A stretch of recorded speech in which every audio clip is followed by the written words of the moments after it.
Kwa miongo kadhaa, mashambulizi ya kijeshi yanayoendeshwa na Irani pamoja na makundi ya kigaidi yanayoiunga mkono yameleta uharibifu mkubwa katika miji mikuu ya Israel: Tel Aviv, Beersheba, Haifa na Jerusalem, miji ambayo kwa kawaida inachukuliwa kama nguzo za kiuchumi, kisiasa na kijamii za Israel, zimeathiriwa sana na mashambulizi yanayotokana na Irani pamoja na washirika wake.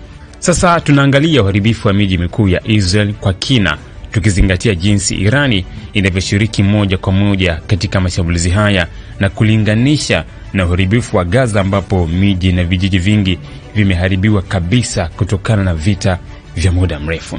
Gaza, ambayo imekuwa katika hali ya kivita kwa miaka mingi kutokana na mvutano wa kisiasa na kijeshi kwa kati ya Hamas na Israel, imeona uharibifu mkubwa wa miundombinu na mali za kiraia. Vita vya Gaza vimejulikana kwa uharibifu wa miji kwa sababu ya mashambulizi ya makombora, ndege zisizo na rubani na mashambulizi ya anga. Israel, ikiwemo miji yake mikuu, imefanikisha kutekeleza miundombinu na teknolojia za kijeshi ambazo pia zimekuwa na athari kubwa kwa miundombinu ya Gaza. Hata hivyo, katika vita vya Israel na Irani, miji ya Israel kama Tel Aviv, Beersheba na Haifa na Jerusalem inakutana na uharibifu wa kiwango kikubwa zaidi na mashambulizi yanayosababisha madhara makubwa kwa usalama, uchumi na maisha ya wananchi. Irani, ikiwa ni taifa lenye ushawishi mkubwa katika Mashariki ya Kati, limekuwa likitoa msaada kwa makundi ya kigaidi na waasi katika maeneo mbalimbali. Hii ni pamoja na kutoa msaada kwa Hamas huko Gaza, Hezbollah nchini Lebanon na makundi mengine yanayopigana dhidi ya Israel. Irani pia imekuwa ikitumia mbinu za kijeshi kama vile makombora, ndege zisizo na rubani na mashambulizi ya anga ili kutekeleza mashambulizi dhidi ya miji ya Israel. Katika muktadha huu, Israel imekuwa ikilengwa na mashambulizi kutoka kwa makundi haya ambayo yanashirikiana kwa karibu na serikali ya Irani. Hivyo miji ya Tel Aviv, Haifa, Beersheba na Jerusalem imekuwa shabaha za mashambulizi ya makombora na ndege zisizo na rubani. Tutazame mji wa Tel Aviv. Tel Aviv ni mji muhimu zaidi kwa kibiashara na kifedha nchini Israel. Mji huu ni kitovu cha biashara, utamaduni na teknolojia, na hivyo mashambulizi yanayolenga Tel Aviv ni ya kimkakati. Hapa Irani na makundi yake yanaendelea kushambulia mji kwa kutumia makombora na ndege zisizo na rubani. Mashambulizi haya yameharibu miundombinu muhimu ya biashara, majengo ya ofisi na hata maeneo ya makazi. Hii inazua athari kubwa katika uchumi wa taifa, kwani Tel Aviv ni moja ya miji inayochangia kwa kiasi kikubwa mapato ya taifa. Katika baadhi ya mashambulizi, makombora yamepiga maeneo ya biashara na kusababisha maafa makubwa kwa wafanyabiashara na raia. Uchumi wa mji umeathirika na biashara nyingi kufungwa na shughuli za kibiashara zikishuka. Mji wa Beersheba. Beersheba ni mji muhimu katika kanda ya Negev na ni kanda ya kijasusi na kijeshi muhimu kwa Israel. Irani imekuwa ikilenga moja kwa moja kwa maksudi maeneo ya kijeshi na miundombinu ya muhimu iliyoko Beersheba. Hali hii imepelekea uharibifu wa vituo vya kijeshi na makazi ya raia na kufanya mji huu kuwa moja ya maeneo yaliyoathirika zaidi na mashambulizi ya makombora na ndege zisizo na rubani. Beersheba pia ni kituo muhimu cha usalama kwa Israel kutokana na ushirikiano wake na vituo vya kijeshi vya Marekani na shirikisho la usalama la Umoja wa Mataifa.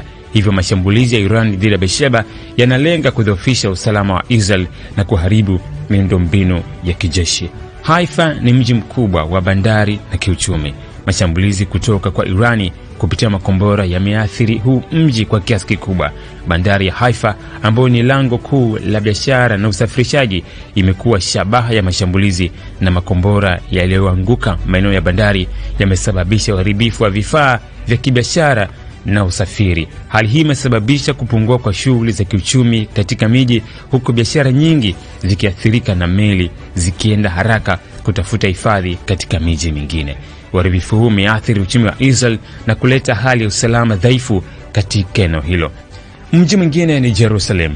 Jerusalem ni mji mtakatifu kwa Wayahudi, Waislamu na Wakristo, na ni mji mkuu wa Israel.